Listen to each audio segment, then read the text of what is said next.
Well, it's been a very interesting day here in Asia. Certainly from an earnings perspective, everyone's been focusing on CSL and CBA, who have come out with fairly mixed results, to be honest. CSL was up about 2.5% today, but CBA, good results. Probably just a lot being priced in. The stock's down a little bit today. But we came in today one-eyed very firmly on what was happening in the geopolitical region. We know that there's about 280 vehicles trying to get into the Ukraine, Russian vehicles trying to get into Ukraine to deliver aid to the eastern Ukrainian, the separatists there.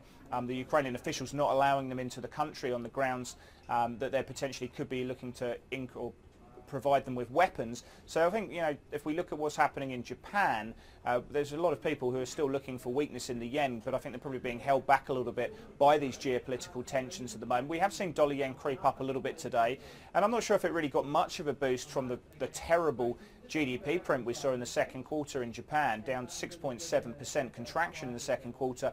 That's coming off an expansion of 6.1%, which was revised down slightly in the first quarter. So if you put that on a net basis, in the first half we've seen a contraction in Japan. We expect to see a big rebound coming through in the third quarter, though, which I think is probably going to be about 2.5%. That's very important, though, because it means that the BOJ and the Abe government will have to make a decision based on that, on whether they increase the sales tax again, which of course was part of the reason we did see weakness in that second quarter numbers.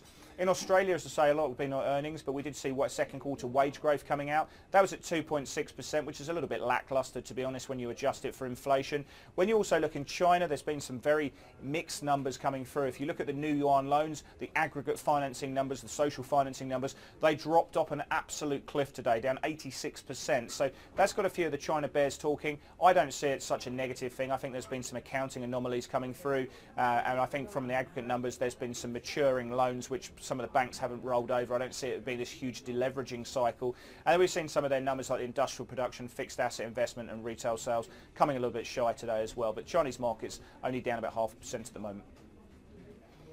Busy day tomorrow, probably more so on the earnings front. We get numbers from Dexus, Fairfax, Goodman Group and Telstra. Telstra Group, Australia's biggest telco company. The market's looking for a 15-cent dividend, which was a little bit of an increase from last year. Of course, it's a firm dividend play. It has been for a long time. The market likes yield, and this stock delivers in bucket loads there. So certainly we're going to be looking there in terms of their guidance as well, in terms of EBITDA, single-digit growth coming through. The stock's doing very nicely at the moment. I'd certainly be looking to buy dips that potentially as well. We're going to be looking very closely at what happens in Japan again. We've got machine orders coming through. The market's looking for about 3%. We've got Ministry of Finance fund flow data, which of course leads to the perception of yen outflows as well. And certainly then traders will be looking very closely at what happens with some of the data in Europe. We're going to have to prepare for a collapse or a half at least in French GDP and German GDP as well. So a busy day.